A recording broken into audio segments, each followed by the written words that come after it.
ਤੁਹਾਡੇ ਸਾਹਮਣੇ मतलब दुनिया वालीवाल मतलब हर बंदा जानता इन्हों अल्ताफ मुला साहब ये साढ़े नाल मौजूद हैं। सानू बड़ी खुशी मतलब है साढ़े कोल ही खेडे वैसे गिराए भी साढ़े बाकी तो पुछते हैं कितने अरसे तुम खेड रहे हो किस किस जगह तुम खेडे और केड़े केड़े थोड़े यादगार मैच होए और तुम मतलब अच्छा खिलाड़ी इस टाइम तुम केड़ा लगा। शुक्रिया ईसा सानू बुलाया मौका दिता। मेरी तकरीबन कोई 1987 तो गेम शुरू 1987 जी बड़े मैचों में बड़े मैच है तो उस तो पहले भी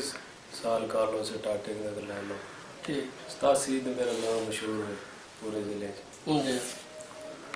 उस तो आप गिन लो कितने 2013 में खत्म होना चल काफी चेर हो गया मतलब है इस टाइम तो उम्र होनी 80 साल की इनकी पैदाइश मेरा रास्ता इतना अर्सा हो गया तुम खेलने बिल्कुल मतलब शेरी साहब थोड़ी पैदाइश 1987 दी शेरी जरूर कहना जी ओदी पैदाइश 1987 साढ़े मतलब यूरोप के बेहतरीन खिलाड़ी तुसी उस टाइम बड़े मैच मतलब तुसी शो बिल्कुल जिले लेवल पे उस टाइम मेरे को समझा है ठीक सुबह एक दो मैच खेले सी 14 अगस्त के सिलसिले सरकोर दे ठीक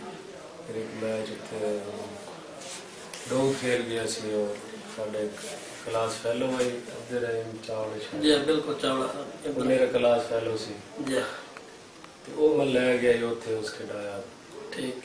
मन याद है उस 87 बिल्कुल नहीं गल थोड़ा यादगार मैच एक होया कराची वाली मेले स्टील मेले जी वो 1998 चल सी 1998 साढ़े एक दोस्त ने थे 36 चल जी 36 फतेहुल्ला खान वो थे मुलाजिम जी उस टाइम उन्होंने सानू दावत दी है अजमेरी तो तकरीबन 11 खिलाड़ी गए अच्छा पंजाब को 9 एक टीम दे दो साढ़े स्पेयर खिलाड़ी है ठीक उन फिर असे दूसरी टीम दी खिड़ा देते सही कुदरती साड़ी फिर दो टीम आई फाइनल वो सुनिया भाई पीटीवी ते बिठाए